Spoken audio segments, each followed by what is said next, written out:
Welcome back to another episode of The Pursuit of Myself. I think we're actually up to episode 12. Whoo, I am like, wow. I just decided one day I was going to do this and we just did it and I'm so excited. I did just put a poll out on Instagram to say if anyone has any topics, anyone they want me to interview, please let me know. I have got some great guests lined up. But at the moment, these solo episodes are really speaking to me authentically. Authentically, if anyone works with me, they know that I work with authentic identity words and education, knowledge, investment, freedom, connection. These are my words. And I feel like they're really coming out in these podcasts because I am feeling so lit up when I sit down with a topic and I just want to talk and spill. And today is no different. But the authenticity words, if anyone is looking to do some authentic work to figure out who you are, that is the first step, is actually going, who am I? I do have a workbook. You just have to DM me on Instagram and I will send it to you.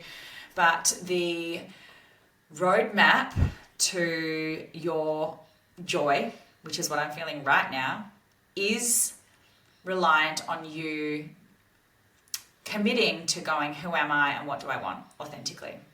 So not that this episode is about authenticity, this episode is actually about avoidance. And they do go hand in hand together because when we're avoiding something, we're avoiding our authentic alignment.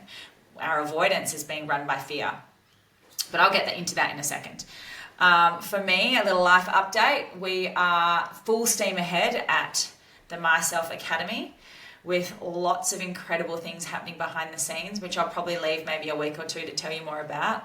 But if you are on Instagram and you are following me, then you will have little behind the scenes and little sneak peeks into what's going on.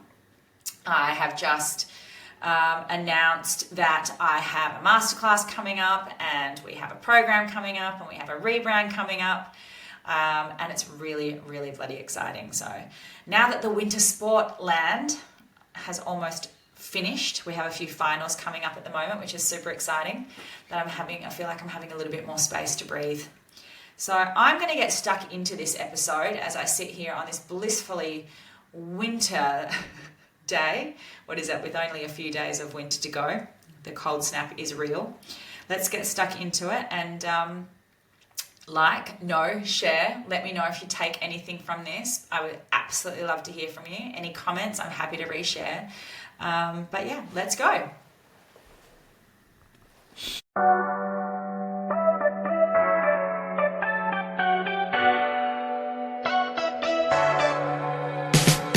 Welcome to the Pursuit of Myself, the podcast. Here we take ownership of our healing. We rewrite the rules, we turn knowledge into wisdom, and we lead our lives with intention. I'm your host, Rayne, and it's my mission to empower you to get back into the driver's seat of your life. All fear is manufactured in your mind, and the same mind that manufactures fear can also destroy it. Fear is your invitation to grow. That is one of my favorite quotes from Jim Fortin. He is someone that I've looked up to and studied and his work for many years now.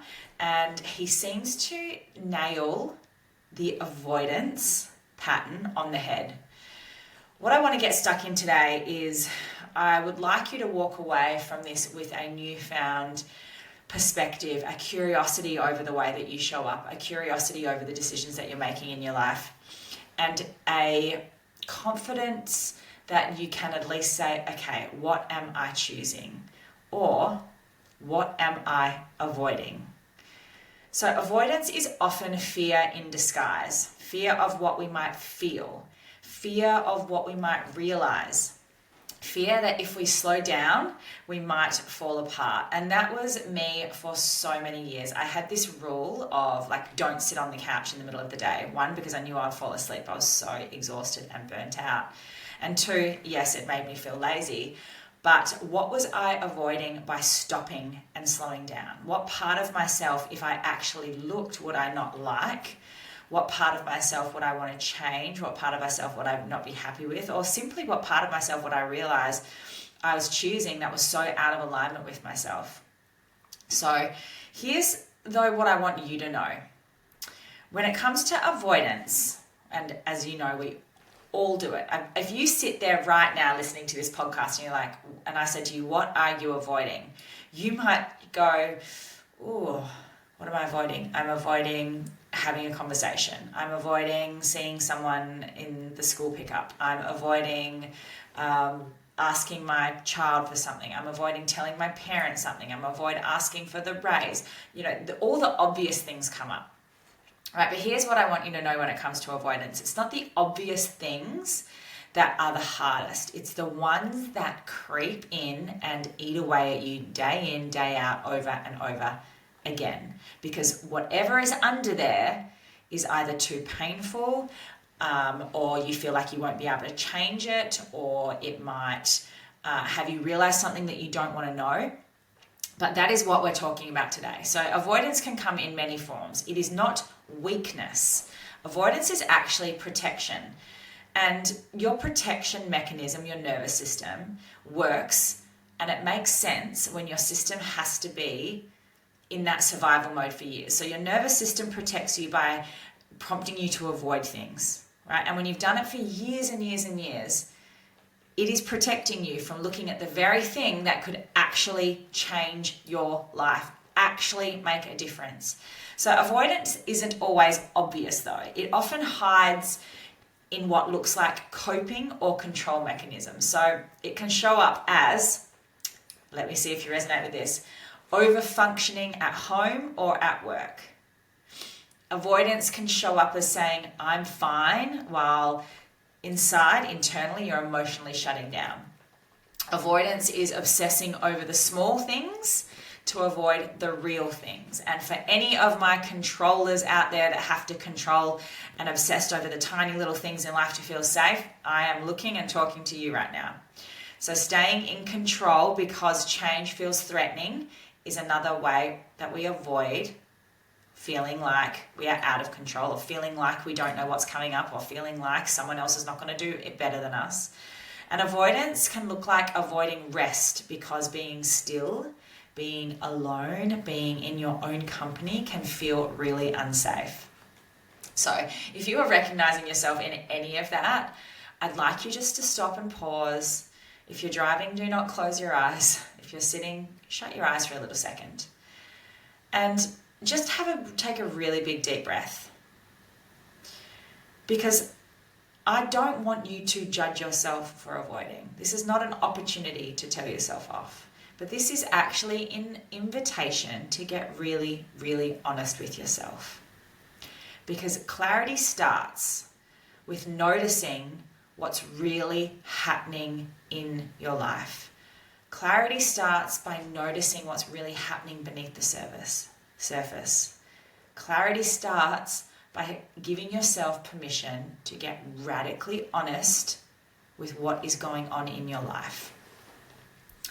So when it comes to avoidance, there are two sides of the same pattern. Avoidance is a nervous system response. That's what happens when we spend so long in high functioning survival that your system doesn't know how to stop, right? And when we are in this state, it doesn't mean that you are lazy if you stop. And that's what I would say. I know I mentioned that at the beginning of this podcast. I would say if I stopped, I'd be lazy. If I had a sleep in, I'd be lazy. If I had a nap, I'd be lazy. Right? This was the narrative I had to myself. What I was doing is avoiding stopping. It was my survival mechanism. It doesn't mean that you're energetically depleted, but most of the energy is going into protecting yourself from what you don't feel safe enough to face yet. So for me, what I didn't feel safe enough to face was the fact that I was feeling shame and guilt about the end of my marriage.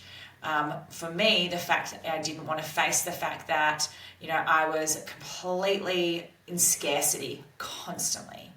For me, I didn't want to face the fact that I was so misaligned in my job doing influencing and blogging. I was so misaligned, but I felt like I desperately needed to have, the money and desperately needed the ego, the accolades, that I didn't want to stop and actually look at myself and think, what is going on in my life? So I continued to go, I didn't stop. Over and over and over again until we have a breakdown or until we have a burnout. So Jim Fortin teaches that the brain is wired for safety and predictability. So we repeat the same patterns not because we want to, but because we don't feel safe enough to stop. So in my case, my patterns were get up early, go all day, cook, clean, whatever it is, work, blog, crash, have a glass of wine at night, crash, get up and do it again. So my brain was wired that behavior was safe because it was predictable. Anything outside of that pattern of my behavior was unpredictable. What would happen if I just stopped and took some moments to myself? What would happen if I admitted that I didn't like what I was doing? What would happen if I, stopped having a glass of wine at night? And, the list goes on. The brain is wired for safety. It wants to keep you in those patterns. And here's what I know to be true. You can't actually think your way out of avoidance. You can't think your way into motivation. You can't tell yourself it's okay, we're going to do something different the next day. Your body has to feel safe enough to move differently. So that's actually where it does come inside the MiSELF Method, my 10-week course I've got coming up in October. Because I work with so many women who are, I'm so unmotivated, I procrastinate, I don't know what's wrong with me, I fill in the blank, X, Y, Z, I am burnt out, the kids have left school and now I don't know who I am or what I want to do. I want more intimacy in my marriage. I'm so unhappy, but I don't know how to ask for it. So what do? We avoid feeling all these really big, uncomfortable feelings. And when you say or think that you can tell yourself, okay, why don't you just go have the conversation? Okay, why don't you just stop? Okay, why don't you just motivate yourself? Okay, why don't you just talk to your boss? The nervous system feels so unsafe to do that you might force yourself, kick yourself in the bum to do it once, and then that's why we fall off the wagon, we'll say, because you go out once, it's another evidence that it is not safe out there if you get pushback from your partner, your husband, your boss, yourself, and that pushback goes, see, I tried, I'm not safe enough to do that, so you go back to doing the same old thing. This is why I talk so much about the nervous system, and this is why I talk so much about feeling safety in the body, because you don't know yet what you don't know. And the nervous system doesn't want to know what you don't know. Right, I'll say that again. You don't know what you don't know, and the nervous system doesn't want you to know what you don't know. So it keeps you in your loop. And so if this is you listening to this podcast and you're like, yes, I am on that cycle. I feel like I've tried and I've come back and I poked my head out and I've tried, but I was slapped down. And, it is your nervous system giving you evidence not to change. This is why we need to feel safety in the body so that we can stop, make change, and be consistent in the behaviors that we need towards what we're trying to create. So, what I do also know to be true so deeply, that when you feel safe enough in your body to move differently, you can start to do the hard things, right? And we were all meant to do hard things. I know this can feel really big, but we were meant to do hard things. And this is why in my 10-week course, we teach you how to start with your truth, understand your beliefs, we deal with emotional safety, and then we work gently rewiring the patterns that you didn't choose, but you know now that you are responsible for shifting. Because this is all about you understanding that you hold the keys to your own cage here. Whatever you're avoiding, whatever that cage is for you, you hold the keys. The body doesn't want you to know that. Your nervous system doesn't want you to know that. But you hold the keys. So one of the other things that I also teach really deeply is the lens of curiosity. And if you've worked with me before, you'll know this. I speak about this all the time, because when you're avoiding something, whether it's feeling, whether it's, having a conversation, whether it's making a decision, you are looking at it through a lens of what is right and what is wrong. You are looking at it through a lens of, if I move that way, who's going to judge me? If I make that decision, who's going to affect? We are looking at it from a black and white perspective. When we shift our lens, when we're avoiding something or we need to make a hard decision, when we shift our lens to curiosity, we get to look at ourselves through curiosity and not judgment. So the judgment says, if you make the wrong decision, if you actually do something about what you're avoiding, if you actually have a nap, what is going to happen? The brain's like, oh, you'll be lazy. People are going to talk about you. That could be the wrong decision. You're going to waste your money, etc., etc. But we look at it through the lens of curiosity. It's like, oh, okay. I wonder how I would feel if. I wonder how I would know that making this move in left or this move right, how would that feel in my body? It gives you an opportunity to change. Curiosity invites change. Judgment keeps you stuck. Judgment will have you standing on the same lily pad, looking out at that ocean for years, going, what do I do? Where do I go? Is the water shallow? Is it deep? Is that the shoreline? Or is that a sandy illusion? Is that a boat coming in the distance? Or is it just, going, crossing my path? Is that a bird in the sky? Like, it'll just literally have you standing, questioning, judging yourself. But what if I did jump and it was too deep? Oh, okay, well, then I can't get back up. We judge ourselves over and over again. And the judgment comes into so harshly that we don't even make a decision. So the curiosity lens says, why do I keep choosing this pattern? What am I afraid will really happen if I do X, or if I stop avoiding X, or if I have that conversation? What is the behavior trying to protect me from? So this goes back to the fear. The fear is, why do I keep choosing this pattern? Why do I keep choosing burnout? Why do I keep choosing to avoid the conversation? Why do I keep choosing to not make that change? Why do I keep, choosing to, why do I find it so hard to make a decision? Why am I avoiding making a decision? What am I afraid will happen if I stop avoiding, or if I actually follow through with what I'm saying? What if I do make the decision and it's wrong? What if I do make the decision and it's right? You get to start being really, really curious. And then the next question is, what is this behavior trying to protect me from? So maybe the behavior is trying to protect me from, if it's having a conversation with my partner, feeling rejected. What is this behavior trying to protect me from if I know that I deserve a raise and I'm not asking my boss? Well, it's, again, I'm avoiding having that conversation because I'm fearing rejection.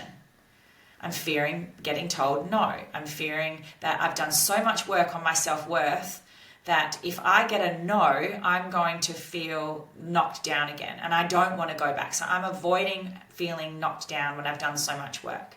So what is the behavior trying to protect me from? Me not sitting on the couch in the day, the behavior was trying to protect me from stopping, slowing down, and actually having a good hard look at myself and the choices I was making. When we shift curiosity and turn it into, when we shift judgment and turn it into curiosity, it's very, very interesting what you will uncover. Now, you can't shift what you won't name. And if you are stuck in shame, you won't name it. So if you can't sit and be honest with yourself and say, this is my fear, or this is what I'm trying to protect myself from, then you won't be able to shift it, because essentially we are choosing the judgment or the feeling of guilt and shame over moving through the guilt and shame that we're feeling underneath. And guilt and shame, as we know, will keep you stuck. So if there's one thing that I know we avoid feeling as human beings, and we'll do anything to possibly shift it, we'll do anything to leave it hidden, it's avoiding shame and guilt. We do not want to feel shame and guilt. So avoidance is one of the ways. Stop.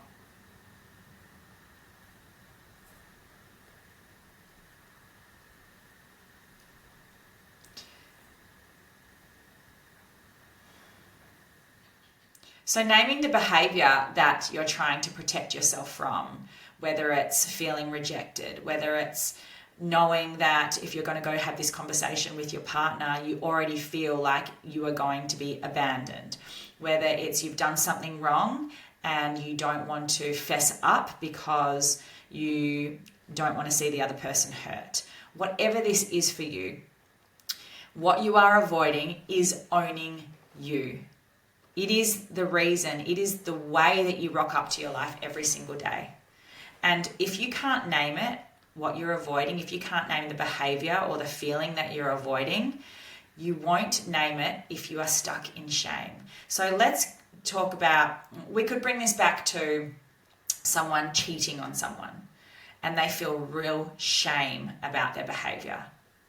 If you cannot name the shame, if you cannot name and be really honest with yourself about what you've done or about the impact that it's had, if you cannot name it, you won't be able to shift it.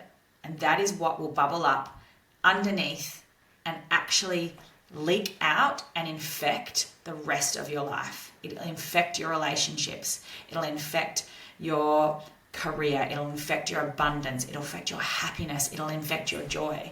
Now, this is not a podcast about telling people how to work through when someone's cheated, but what I will say, in this avoidance, in that case, what you are avoiding will own you. And if what you're avoiding is feeling shame and guilt, it will own you. So if you look at through that lens of, what am I really afraid of? I'm actually afraid of shame and guilt. The brain might have you convinced that you're afraid of hurting other people, but actually what you're doing is you're avoiding feeling shame and guilt. And it's disguised as don't want to hurt other people. So if you can't actually name, and you can insert anything that happens in your life, whether it's a decision, a feeling, conversations, if you can insert any feeling into what you're avoiding and you can't name it, it will be showing up in your life over and over and over again, and it will be costing you your happiness. This is one of the core teachings that we teach. No, it's not. Stop. Take that away. So judgment actually anchors you. Judgment, which is judging yourself, shame, guilt, avoiding the feelings of abandonment, rejection, it anchors you in those moments. Curiosity frees you. When you get to shift from judging to curiosity and asking questions, it will free you.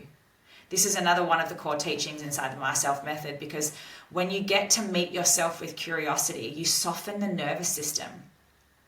You shift out of blame and you shift into awareness. And that's when everything starts to change. Because when you're no longer scared of what you'll find, you're free to explore who you really are. When you're no longer scared of the reactions, or you're no longer scared of the emotions or the conversations, when you look at it with a curious lens of, oh, what if I did have that conversation? How could it feel? When we look at a lens of through curiosity, you do feel free to explore who you really are without feeling anchored down by the weight of the shame and the guilt and the fear and the resentment and the frustration. Imagine freeing yourself of all of that, getting out of judgment and into curiosity. Just imagine being able to have these conversations and ask these questions. Imagine freeing yourself from the shame and guilt just by saying a few words, just by being really honest with yourself. I mean, the weight that could be lifted off so many people's shoulders just by shifting judgment to curiosity is something that, even I'm sitting here writing and listening and speaking this podcast, and even my head's feeling lighter, my shoulders are feeling lighter. And it is such a freeing opportunity for anyone who is feeling like they're in avoidance. I want you to know the weight of judgment is so heavy. It is so heavy because what you avoid, what you don't own, owns you. And in so many ways, we think that we are just moving through life and putting things, burying things or shoving them under the carpet and getting on with it, I can guarantee it will be showing up in your life in ways that you didn't expect. I can guarantee you that the avoidance of looking at your bank account will be showing up in less abundance than you could possibly be earning. I can guarantee you that avoidance of having a really heartfelt conversation with someone is costing you the ability to find really true beautiful connection. The avoidance of standing up for yourself and knowing your worth and actually feeling seen is costing you the people looking at you like a doormat and walking over you. It all has a cost. Right? Everything has a cost. Your avoidance has a cost, and it is the key to your freedom. So now I want to give you 3 steps that you can use to shift out of avoidance. And look, they're not quick fixes. They are recalibrations. You can use them as often as you need, whenever you need. Start with little things, and then we can move on to the big things. But here is 3 ways that you can start shifting your avoidance and actually start getting curious, which is the beginning to change and be showing up differently in your life so that you can create more joy, love, happiness, and the things that you desire.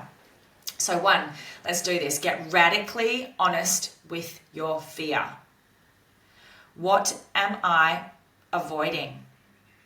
What am I scared will happen if I see it clearly? That is getting radically honest. What am I avoiding and why? What am I scared will happen if I see it really clearly? Because avoidance hides as fear.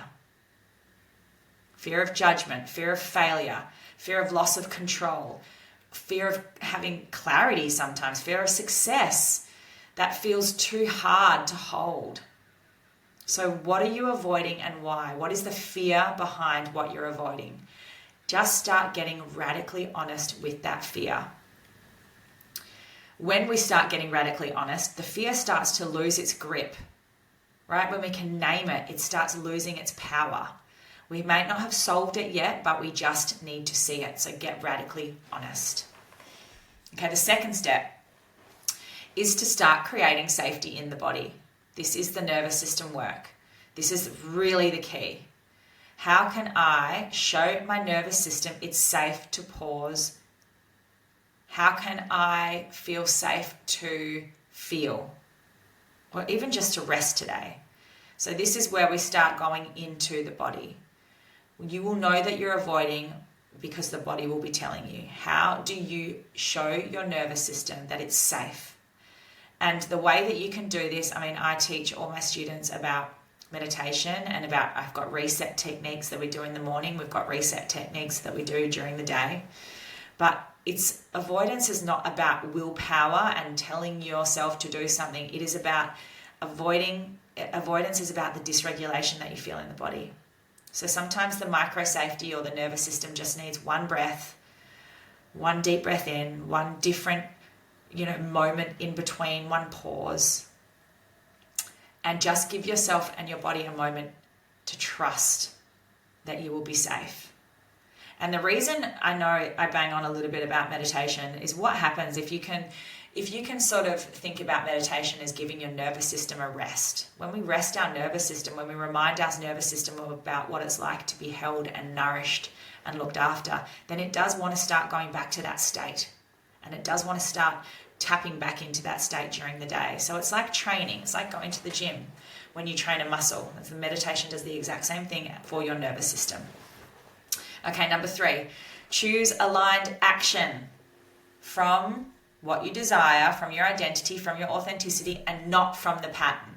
So the question is this: if I wasn't avoiding, what would I do right now? So if I wasn't avoiding resting, what would I be doing? Or the fear, sorry. So if I wasn't avoiding the feeling of rejection, what would I do right now? Okay, I might have that conversation. If I wasn't avoiding the fear of failure, what would I do right now? I would start that business. If I wasn't avoiding the fear of being judged, what would I do? Maybe I'd go on Tinder. If I wasn't avoiding, and name it, if I wasn't avoiding name the fear, what would I do right now? So this is called identity-based living, where we shift from living from the fear, we name the fear, we shift from living from the fear, and we start moving from the truth. So when your actions reflect your truth and not your fear, you really begin to shift your life.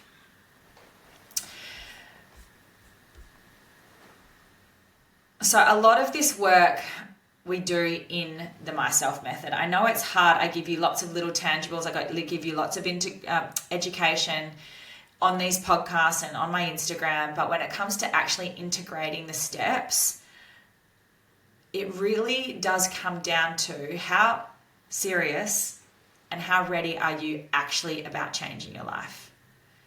Inside the MiSELF Method, this is exactly what we do. We shift the fear that's driving the decisions. We get you to identify the fear. We get to create deep emotional safety so that you can stop performing and start choosing for acting from your identity. And you get to reconnect with the truth of who you are, the woman that you are becoming, the woman that you are wanting to become, so that you're not operating from shame, guilt, fear, and avoidance. And I think what I really want to ride home here is that you don't actually need more information. You don't need more YouTubes, maybe not even more podcasts, but what you do need is an internal foundation that is strong, one that holds you when it's dysregulated, one that holds you when it's hard, and guides you when you're ready to rise. And I say that because that is what will actually create the change in your life. If you are avoiding doing the work, let this be your invitation for change. If you're avoiding doing this work, ask yourself why. What are you scared that you'll uncover? What are you scared of? What is the fear that's driving the avoidance of doing the inner work? If you're listening and something has clicked and you want to stop avoiding and you want guidance and support, because a lot of this stuff, as you know, it is all free. You can go click around and you can ask ChatGPT anything you want. But when it comes to integration and learning and working with the nervous system, that is work that, I'm sorry, you have to choose to do. You have to make the choice to do the work. So if something's clicked and you know you've been stuck in avoidance and you're ready to shift something gently but powerfully and empower yourself to transform into what it is that you're desiring, then let's explore what the MiSELF Method could look like for you. Because I know one thing, and that is that we as human beings, we're actually not here just to survive our lives. We are here to feel our lives, to live, to own, to love, to be happy, to grow, to evolve. You know, so many people are scared of simply growing and evolving. That is my next question to you. If that is you, then why? What scares you about growing and evolving? What is stopping you? What is keeping you stuck? And the beauty about this is you don't have to do it alone. You can be supported and loved on and in a community that encourages and inspires you. But it is your choice to take that step, to take that action, to better your life, to create what you're wanting, to stop avoiding the things out of fear, and really step into the life that you are destined for. I'll see you next week.